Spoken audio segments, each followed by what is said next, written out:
the weekly Kentucky Fish and Wildlife Fishing Report, brought to you by the Cain Pole in Southern Hills Plaza.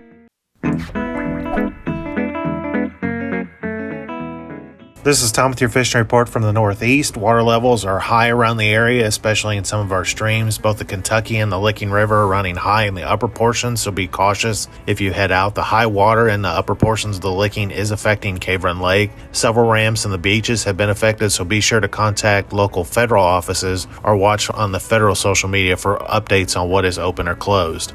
With higher water on Cave Run, look for the annual summer muskie flurry of activity to be focused on the inflows of the lake. I'm specifically thinking of the drain underneath 801 in Ramey's Creek and the back end of Beaver Creek by the marina. With higher water, muskie seem to congregate in these areas and wait for adult prey to wash by. If the water is up and in the shoreline vegetation on Cave Run or Grayson Lake, look for channel catfish and largemouth bass up in there feeding. Catfish will be focusing on the terrestrial insects coming up and out of the flooded ground, and the largemouth will be feeding on the other smaller prey fish attracted to the terrestrial insects. With all the flooding and higher water levels around the state, some of your better or more stable areas to fish will be smaller state-owned lakes. Thinking of channel catfish up at Greenbow, blue and channel catfish on Lake Wilgreen, and also the sunfish in about any of our smaller state-owned lakes. In addition to those public bodies of water, there is an abundance of farm ponds in and around the area that also make for excellent summertime fishing. That should do it for us in the Northeast. If you decide to head out, be sure and check ahead on where you plan to go fishing, check conditions, water levels, and if ramps or access points are open,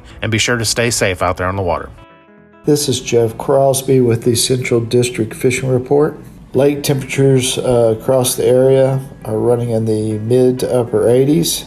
Fishing has been fairly slow, but hopefully recent rains will make fish a little bit more active here in the near future. It is a good time of year to get out and fish a lot of our area lakes for largemouth bass, being caught on a variety of lures, such as a crankbait, chatterbait, spinnerbait, buzzbaits, as well as fishing plastic worms or creature baits, and fishing along the edge of vegetation or around shoreline cover are very productive areas right now. Additionally, it's a great time of year to fish at night for largemouth bass, especially at lakes like Taylorsville, Harrington, Gist Creek lakes. Try fishing with creature baits or plastic worms around shoreline cover. Additionally, fishing topwater lures such as a buzzbait at night could also be productive at these lakes. It's also a good time of year to get out and try fishing for some panfish at some of our local lakes like Corinth, Beaver, Elmer, and McNeely Lakes.